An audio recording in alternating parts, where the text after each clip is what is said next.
Nandini amount కింద ఎక్కడ ground flora ground floor కదండి. ఎంతమ్మా? 325 అంటే 325 కి ముందర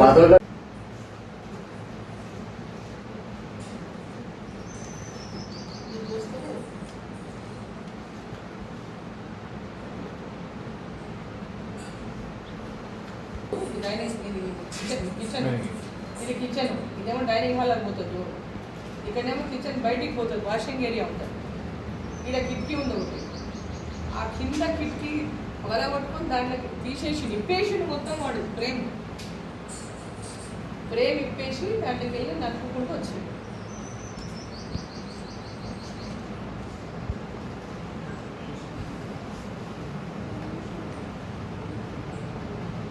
ఉండననే నేను సీసీ కెమెరాలు పెట్టించుకోను. ఇప్పుడు ఎంతసేపు కూడా వాచ్ చేసుకోవడానికి కోసం. ఎప్పుడు బయట తిరుగుతూ ఉంటా నేను, ఇంట్లో పిల్లలు ఉంటారని. నా మనమరాలు ఆమె ఒకటే, అంటే పెద్ద పాప కూతురు నా దగ్గరే ఉంటారు వాళ్ళు. సో ఆమె రూమ్లోకి వచ్చిపోయింది అన్నప్పుడు భయపడతారు కదా, న్యాచురల్గా భయపడతారు. ఇంట్లో అందులో 3 అమ్మాయిలు నా దగ్గర వర్క్ చేస్తున్న అమ్మాయి కూడా 3 అమ్మాయిలు లేడీసే. 2 అమ్మాయిలు దాంట్లో డైవర్సిటీ. ఇంకొక అమ్మాయి కూడా కాలేజ్ అయిపోయిన అమ్మాయి ఉంది, ఇంకొక అమ్మాయి కూడా. సో 3 అమ్మాయిలు కూడా కలిసే ఉంటారు, ఎప్పుడు కలిసి దగ్గరే పడుకుంటారు, దగ్గరే ఉంటారు. వాళ్ళు 3 వరుసగా కలిసి పడుకుంటారు. కానీ ఎవరైనా ఇటువంటి వచ్చినప్పుడు సేఫ్టీ అమ్మాయిలకైనా మాదైనా ఎవరికైనా సేఫ్టీనే కదా. ఎవరికైనా సపోజ్ అమ్మాయిలే ఆ టైంలో లేచింది అనుకోండి, మెలకు వచ్చింది అనుకోండి, వాడు కదిలిండ్రు, ఈ శబ్దమై లేచింది అనుకోండి, అమ్మాయిల మీద ఏ రకమైనటువంటి దాడి చేస్తుందో తెలియదు కదా మనకు.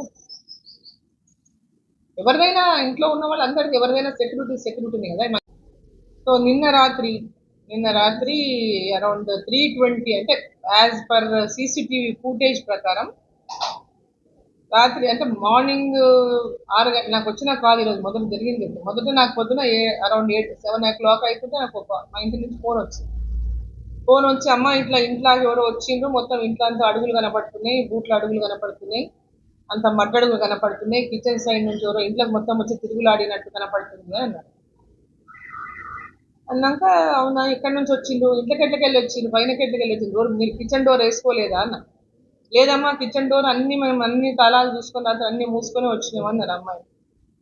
అన్నాక మధ్యలో డోర్లకి వెళ్ళి వచ్చిందేమో అన్నారు. మధ్యలో డోర్ ఓపెన్ చేసి ఉంది, విండో ఉంటుంది, విండో కమ్ డోర్ ఉంటుంది అనమాట. అది ఓపెన్ చేసి ఉందమ్మా, దాంట్లోకి వెళ్ళి ఏమైనా వచ్చినారేమో వీళ్ళు ఏమనుకుంటున్నారు, మేము మర్చిపోయినామేమో, డోర్ వేయలేదేమో అని వీళ్ళు అనుకుంటున్నారు పిల్లలు. కానీ యాక్చువల్గా వచ్చిన ఎంట్రీ వేరే, ఆయన వచ్చి డోర్ తీసుకొని బయటికి పోయింది.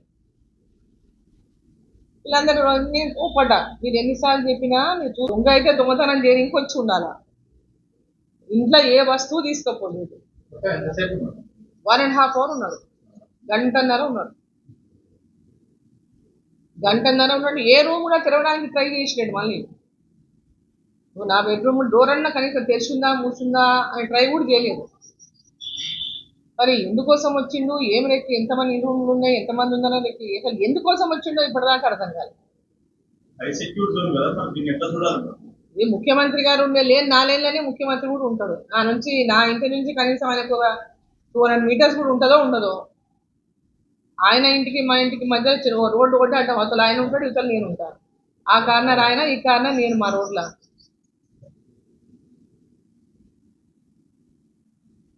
దొంగతనం చేసుకోండి. కానీ ఇక్కడ పాపరు మా మనమరాలు రూమ్లోకి పోయిండు. ఒకవేళ నిజంగా ఆ టైంలో ఆమె మెలకు వచ్చింది అనుకోండి, శబ్దమో యుద్ధంతో మెలకొచ్చి ఏదైనా అరిచింది అనుకోండి, నోరు మూసైనా చంపొచ్చు, లేకుంటే ఏమన్నా ఆయుధాలు కత్తో గిత్తో ఉంటే ఇప్పుడు చల్లలేదు. మన దగ్గర ఏముందో మనకు తెలియదు కదా. ఇది చాలా అది తలుచుకుంటే భయం అవుతుంది. దొంగ సెక్యూరిటీ వాళ్ళు ఎవరు లేరు, నేను ఉంటేనే సెక్యూరిటీ వాళ్ళు ఉంటారు, నేను లేకుండా ఇంటి దగ్గర ఎవరు మా డ్రైవర్ తప్ప ఇంకెవరు ఉంటారు. నేను చాలాసార్లు కూడా నేను ఇంటి దగ్గర సెక్యూరిటీ కోసం కూడా అడిగినాను. ఎందుకంటే నేను ఎక్కువ టైం నేను కాన్స్టిట్యున్సీలోనే తిరుగుతుంటా. పార్లమెంట్ ఉంటే ఢిల్లీకి పోతుంటా, హైదరాబాద్లో ఉండేది చాలా అరుదు. ఎప్పుడైనా పోతే నైట్ పోతా, మళ్ళీ పొద్దున వస్తుంటా. సో దానికని ఇప్పుడు అక్కడ సెక్యూరిటీ అనేది చాలా అవసరం నాకు. సెక్యూరిటీ అనేది చాలా ఇంపార్టెంట్. ఎందుకంటే హాఫ్ ద టైం నేను మోస్ట్ ఆఫ్ ద టైం నెలలా 25 రోజులు బయటనే ఉంటా, 5 రోజులు ఇంట్లో ఉంటేనే ఉంటాను. నైట్ పూట, రాత్రుల పూట 25 రోజులు బయటనే తిరుగుతుంటాను. ఇలా కనీసం 25 రోజులు బయట తిరుగుతుంటాను. సో ఈ సెక్యూరిటీ కూడా నాకు చాలా ఇంపార్టెంట్. ఎందుకంటే ఇంటి దగ్గర ఎవరు ఉండరు. ఇప్పుడు ఒక ఎంపీగా ఉన్నప్పుడు ఒక ఎంపీని సరే గతంలో కూడా మంత్రిగా చేసిన, సరే ఇప్పుడు భారతీయ జనతా పార్టీలో కూడా జాతీయ ఉపాధ్యక్షురాలుగా ఉన్నా, సరే ఎంతమంది వస్తుంటారు పోతుంటారు, మేము వచ్చినప్పుడు రావచ్చు లేనప్పుడు రావచ్చు. కానీ ఇంట్లో ఒక సెక్యూరిటీ పర్సన్, నాకు కూడా సెక్యూరిటీ అనేది చాలా ఇంపార్టెంట్. అక్కడ ప్రభుత్వం కూడా ఇవన్నీ ఆలోచన చేయాలి. ఇప్పుడు ఒక విమెన్గా పార్లమెంట్ మెంబర్గా కూడా ఈరోజు ఇంత పెద్ద ఎత్తున సెక్యూరిటీ రీజన్స్, ఎందుకంటే ఈ సంఘటన చూస్తే సెక్యూరిటీ చాలా అవసరమైనటువంటిది ఈరోజు అనిపిస్తుంది. ఎన్నడూ కూడా నేను బాధలు కాలే సెక్యూరిటీ విషయంలో, ఏముంటలే ఏం చేస్తాం అనేటటువంటి విధంగా ఉండేది. ఎప్పుడైనా నేను బయటకు పోయినా 10 సార్లు రాత్రి 12 గంటల దాకా ఫోన్లు చేస్తూనే ఉంటా. డోర్లు వేసుకున్నారా, గేట్లు వేసుకున్నారా, సీసీ కెమెరాలో చూస్తుంటా చుట్టుముట్టు. నేను రాత్రి 1 గంట వరకు నిద్రపోను బయట ఉంటే కూడా.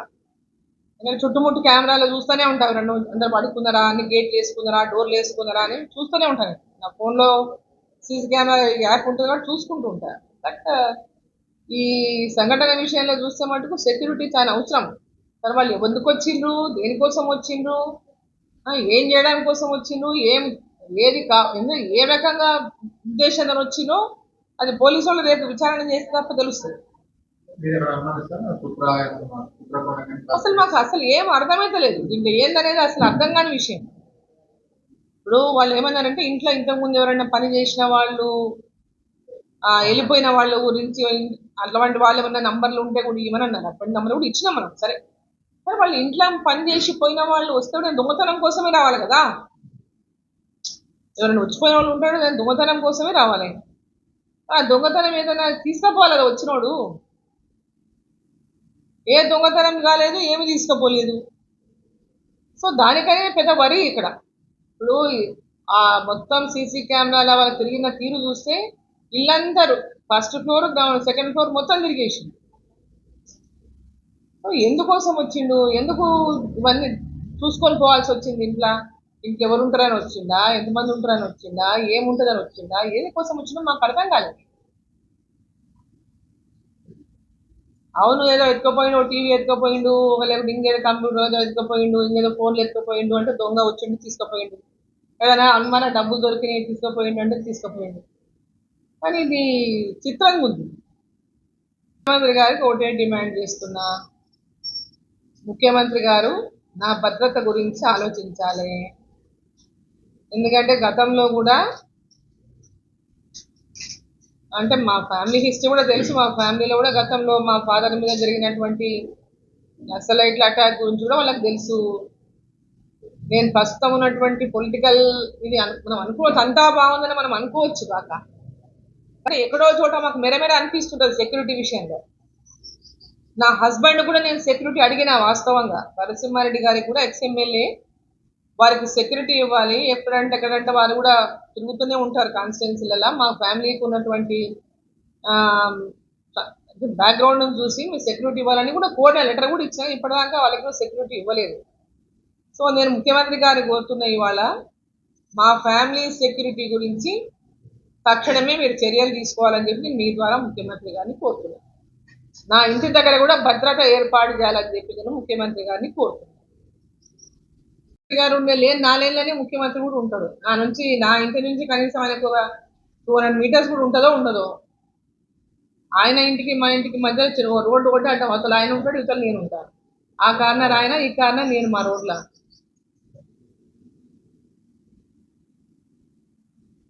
దొంగతనం చేసుకోండి. కానీ ఇక్కడ పాపరు మా మనమరాలు రూమ్లోకి పోయిండు. ఒకవేళ నిజంగా ఆ టైంలో ఆమె మెలకు వచ్చింది అనుకోండి, శబ్దమో యుద్ధంతో మెలకొచ్చి ఏదైనా నరిచింది అనుకోండి, నోరు మూసాన చంపొచ్చు, లేకుంటే ఏమన్నా ఆయుధాలు కత్తో గిత్తో ఉంటే ఇప్పుడు తెలియదు. మన దగ్గర ఏమున్నదో మనకు తెలియదు కదా. ఇది చాలా అది తలుచుకుంటే భయం అవుతుంది. దొంగ సెక్యూరిటీ వాళ్ళు ఎవరు లేరు. నేను ఉంటేనే సెక్యూరిటీ వాళ్ళు ఉంటారు. నేను లేకుండా ఇంటి దగ్గర ఎవరు, మా డ్రైవర్ తప్ప ఇంకెవరు ఉంటారు. నేను చాలాసార్లు కూడా నేను ఇంటి దగ్గర సెక్యూరిటీ కోసం అడిగినాను. ఎందుకంటే నేను ఎక్కువ టైం నేను కాన్స్టిట్యున్సీలోనే తిరుగుతుంటా. పార్లమెంట్ ఉంటే ఢిల్లీకి పోతుంటా, హైదరాబాద్లో ఉండే చాలా అరుదు, ఎప్పుడైనా పోతే నైట్ పోతా మళ్ళీ పొద్దున వస్తుంటా. సో దానికని ఇప్పుడు అక్కడ సెక్యూరిటీ అనేది చాలా అవసరం. నాకు సెక్యూరిటీ అనేది చాలా ఇంపార్టెంట్. ఎందుకంటే హాఫ్ ద టైం నేను మోస్ట్ ఆఫ్ ద టైం నెలలా 25 రోజులు బయటనే ఉంటా, 5 రోజులు ఇంట్లో ఉంటేనే ఉంటాను. నైట్ పూట, రాత్రుల పూట 25 రోజులు బయటనే తిరుగుతుంటుంది. ఇలా కనీసం 25 రోజులు బయట తిరుగుతుంటాను. సో ఈ సెక్యూరిటీ కూడా నాకు చాలా ఇంపార్టెంట్. ఎందుకంటే ఇంటి దగ్గర ఎవరు ఉండరు. ఇప్పుడు ఒక ఎంపీగా ఉన్నప్పుడు ఒక ఎంపీని సరే గతంలో కూడా మంత్రిగా చేసిన, సరే ఇప్పుడు భారతీయ జనతా పార్టీలో కూడా జాతీయ ఉపాధ్యక్షురాలుగా ఉన్నా, సరే ఎంతమంది వస్తుంటారు పోతుంటారు, మేము వచ్చినప్పుడు రావచ్చు లేనప్పుడు రావచ్చు. ఏదైనా ఇంట్లో ఒక సెక్యూరిటీ పర్సన్, నాకు కూడా సెక్యూరిటీ అనేది చాలా ఇంపార్టెంట్. అక్కడ ప్రభుత్వం కూడా ఇవన్నీ ఆలోచన చేయాలి. ఇప్పుడు ఒక విమెన్గా పార్లమెంట్ మెంబర్గా కూడా ఈరోజు ఇంత పెద్ద ఎత్తున సెక్యూరిటీ రీజన్స్, ఎందుకంటే ఈ సంఘటన చూస్తే సెక్యూరిటీ చాలా అవసరమైనటువంటిది ఈరోజు అనిపిస్తుంది. ఎన్నడూ కూడా నేను బాధలు కాలే సెక్యూరిటీ విషయంలో, ఏముంటలే ఏం చేస్తాం అనేటటువంటి విధంగా ఉండేది. ఎప్పుడైనా నేను బయటకు పోయినా 10 సార్లు రాత్రి 12 గంటల దాకా ఫోన్లు చేస్తూనే ఉంటా. డోర్లు వేసుకున్నారా, గేట్లు వేసుకున్నారా, సీసీ కెమెరాలో చూస్తుంటా చుట్టుముట్టు. నేను రాత్రి 1 గంట వరకు నిద్రపోను బయట ఉంటే కూడా. నేను చుట్టుముట్టు కెమెరాలో చూస్తూనే ఉంటాను. అందరు పడుకున్నారా, అన్ని గేట్లు వేసుకున్నారా, డోర్లు వేసుకున్నారా అని చూస్తూనే ఉంటాను. నా ఫోన్లో సీసీ కెమెరా యాప్ ఉంటుంది కాబట్టి చూసుకుంటూ ఉంటాను. బట్ ఈ సంఘటన విషయంలో చూస్తే మటుకు సెక్యూరిటీ చాలా అవసరం. మరి వాళ్ళు ఎందుకు వచ్చిండ్రు, దేనికోసం వచ్చిండ్రు, ఏం చేయడానికి కోసం వచ్చిండ్రు, ఏ రకంగా ఉద్దేశంతో వచ్చిందో అది పోలీసు వాళ్ళు రేపు విచారణ చేస్తే తప్ప తెలుస్తుంది. అసలు ఏం అర్థమైతే లేదు. దీంట్లో ఏందనేది అసలు అర్థం కాని విషయం. ఇప్పుడు వాళ్ళు ఏమన్నారంటే ఇంట్లో ఇంతకుముందు ఎవరైనా పని చేసిన వాళ్ళు, వెళ్ళిపోయిన వాళ్ళ గురించి అట్లాంటి వాళ్ళు ఏమన్నా నంబర్లు ఉంటే కూడా ఇవ్వని అన్నారు. అటువంటి నంబర్ కూడా ఇచ్చినాం మనం. సరే వాళ్ళు ఇంట్లో పని చేసి పోయిన వాళ్ళు వస్తే నేను దొంగతనం కోసమే రావాలి కదా. ఎవరైనా వచ్చిపోయిన వాళ్ళు ఉంటాడు, నేను దొంగతనం కోసమే రావాలి. దొంగతనం ఏదైనా తీసుకుపోవాలి కదా వచ్చినోడు. ఏ దొంగతనం కాలేదు, ఏమి తీసుకుపోలేదు. సో దానికనే పెద్ద వరి ఇక్కడ. ఇప్పుడు మొత్తం సీసీ కెమెరాల వాళ్ళు తిరిగిన తీరు చూస్తే ఇల్లందరూ ఫస్ట్ ఫ్లోర్, సెకండ్ ఫ్లోర్ మొత్తం తిరిగేసిండు. ఎందుకోసం వచ్చిండు, ఎందుకు ఇవన్నీ చూసుకొని పోవాల్సి వచ్చింది? ఇంకెవరు ఉంటారని వచ్చిందా, ఎంతమంది ఉంటారని వచ్చిందా, ఏముంటుందని వచ్చిందా, ఏది కోసం వచ్చిందో మాకు అర్థం కాలేదు. అవును ఏదో ఎత్తుకపోయిండు, టీవీ ఎత్తుకపోయిండు, లేకపోతే ఇంకేదో కంప్యూటర్ ఏదో ఎత్తుకపోయిండు, ఇంకేదో ఫోన్లు ఎత్తుకపోయిండు అంటే దొంగ వచ్చిండు తీసుకుపోయిండు, ఏదైనా అనుమాన డబ్బులు దొరికినాయి తీసుకుపోయిండు అంటే తీసుకుపోయిండు. కానీ ఇది చిత్రంగా ఉంది.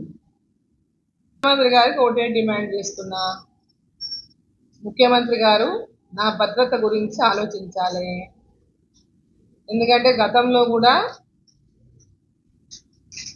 అంటే మా ఫ్యామిలీ హిస్టరీ కూడా తెలుసు. మా ఫ్యామిలీలో కూడా గతంలో మా ఫాదర్ మీద జరిగినటువంటి నక్సలైట్ల అటాక్ గురించి కూడా వాళ్ళకి తెలుసు. నేను ప్రస్తుతం ఉన్నటువంటి పొలిటికల్ ఇది మనం అనుకోవచ్చు, అంతా బాగుందని మనం అనుకోవచ్చు కాక, కానీ ఎక్కడో చోట మాకు మెరమెర అనిపిస్తుంటుంది సెక్యూరిటీ విషయంలో. నా హస్బెండ్ కూడా నేను సెక్యూరిటీ అడిగిన, వాస్తవంగా నరసింహారెడ్డి గారికి కూడా ఎక్స్ఎమ్మెల్యే, వారికి సెక్యూరిటీ ఇవ్వాలి. ఎక్కడంటే వారు కూడా తిరుగుతూనే ఉంటారు కాన్స్టిట్యున్సీలలో. మా ఫ్యామిలీకి ఉన్నటువంటి బ్యాక్గ్రౌండ్ చూసి మీ సెక్యూరిటీ ఇవ్వాలని కూడా కోర్టు లెటర్ కూడా ఇచ్చాను. ఇప్పటిదాకా వాళ్ళకి కూడా సెక్యూరిటీ ఇవ్వలేదు. సో నేను ముఖ్యమంత్రి గారికి కోరుతున్న ఇవాళ మా ఫ్యామిలీ సెక్యూరిటీ గురించి తక్షణమే మీరు చర్యలు తీసుకోవాలని చెప్పి మీ ద్వారా ముఖ్యమంత్రి గారిని కోరుతున్నాను. నా ఇంటి దగ్గర కూడా భద్రత ఏర్పాటు చేయాలని చెప్పి నేను ముఖ్యమంత్రి గారిని కోరుతున్నాను.